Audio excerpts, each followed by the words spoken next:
नमस्ते दीदी भैया, देखिए हमारे यूट्यूब चैनल पर जा रहा है बहुत प्यारा चुटकुला नाच गीत। आप लोग देखिएगा, लाइक शेयर सब्सक्राइब करिएगा, फुल वॉच के साथ साथ सपोर्ट करिएगा। आप पूरा देखिएगा तब समझ में आएगा, नहीं तो समझ में नहीं आएगा। आप इस गीत को सीख कर अपने घर परिवार में शादी विवाह में आप लोग गा भी सकती हैं। और फुल वॉच के साथ कमेंट भी करके बताइएगा आप लोग को ये गीत कैसा लगा। मोरे बाला मुआ हो ले चलता गोरखपुर बाजार, मोर बाला मुआ हो ले चलता गोरखपुर बाजार। गोरखपुर बाजारिया में चुनरी बेचाला, गोरखपुर बाजारिया में चुनरी बेचाला। मोर बाला मुआ हो कीनी देता चुनरी लहरेदार, मोर बाला मुआ हो कीनी देता चुनरी लहरेदार। चुनरी पहिरी हम घर के लवटली, चुनरी पहिरी हम घर के लवटली।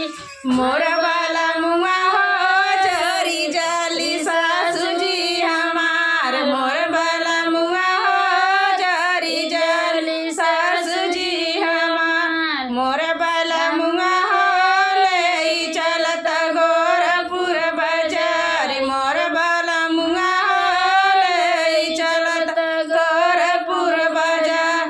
गोरखपुर बाजारिया में नाथुनी बिकाला, गोरखपुर बाजारिया में नाथुनी बिकाला। मोर बाला मुआ हो कीनी देता नाथुनी पतियादार, मोर बाला मुआ हो कीनी देता नाथुनी पतियादार। नाथुनी पहिरी हम घर के लवटली, नाथुनी पहिरी हम घर के लवटली।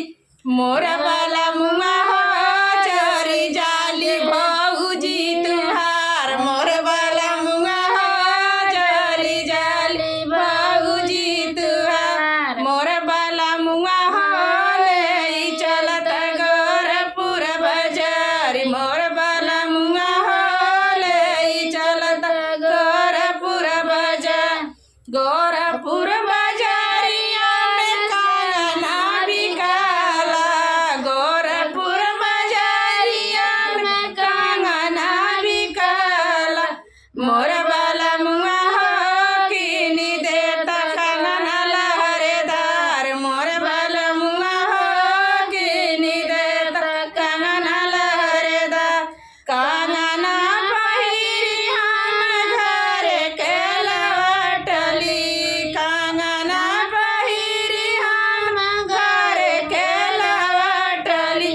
मोर बाला मुआ हो जरी जली भये हुआ तुहार, मोर बाला मुआ हो जरी जली भये हुआ तुहार। मोर बाला मुआ हो ले चलता चौरा के बाजार, मोर बाला मुआ हो ले चलता चौरा के बाजार। चौरा के बाजारिया में सांडिल बिकाला, चौरा के बाजारिया में सांडिल बिकाला। मोर बाला मुआ हो कीनी देता सांडिल हिलेदार, मोर बाला मुआ हो कीनी देता सांडिल हिलेदार। सांडिल पहिरी हम घर के लवटली, सांडिल पहिरी हम घर के लवटली।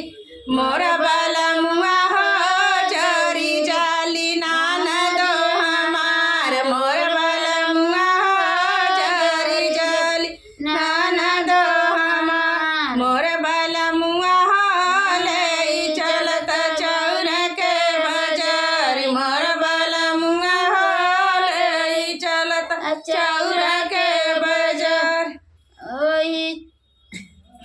आप लोग बताइएगा ये गीत कैसा लगा।